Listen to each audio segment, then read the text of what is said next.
Going on, you know who it is, you know what it is. One thing I can say about the NFL, or should I say Hall of Fame voting, whether it's the NFL, the NBA, or Major League Baseball, a lot of times they have you scratching your head or just going, or questioning who gets in.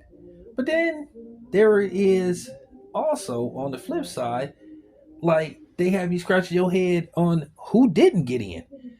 And this year in particularly, a guy who should have got in on the first ballot is Frank Gore. Frank Gore is number three in rushing all time. He's only trailing Walter Payton and Emmett Smith, two guys that went to the Hall of Fame on the first ballot.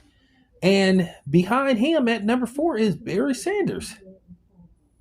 And Barry Sanders didn't win anything. Most of Barry Sanders' career, he played for some bad Detroit Lion teams.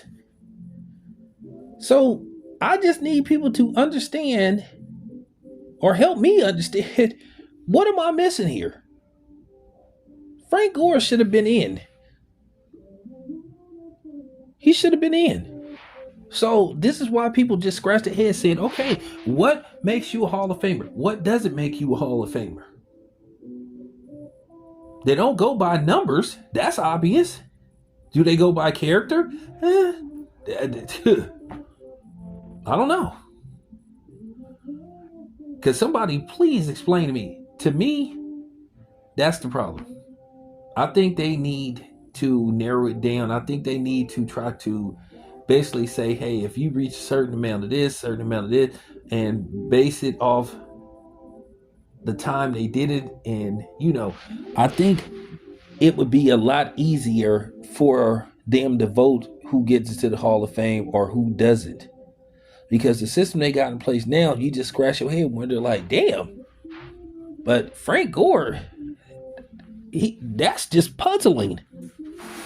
That's just puzzling. That he didn't get in on the first ballot.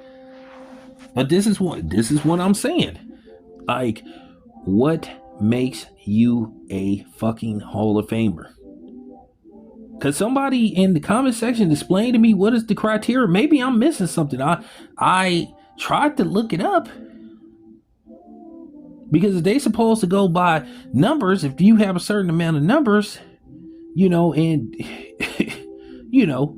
if you have a certain amount of numbers for your stats, then, if they're, impressive numbers, that should make you a shoo-in. So if Frank Gore isn't a first ballot Hall of Famer, when is he going to get in? Inquiring minds want to know. So like I said before, I am trying to figure out why didn't he get in? Why? Anyway, it's your boy Tam. I'm out.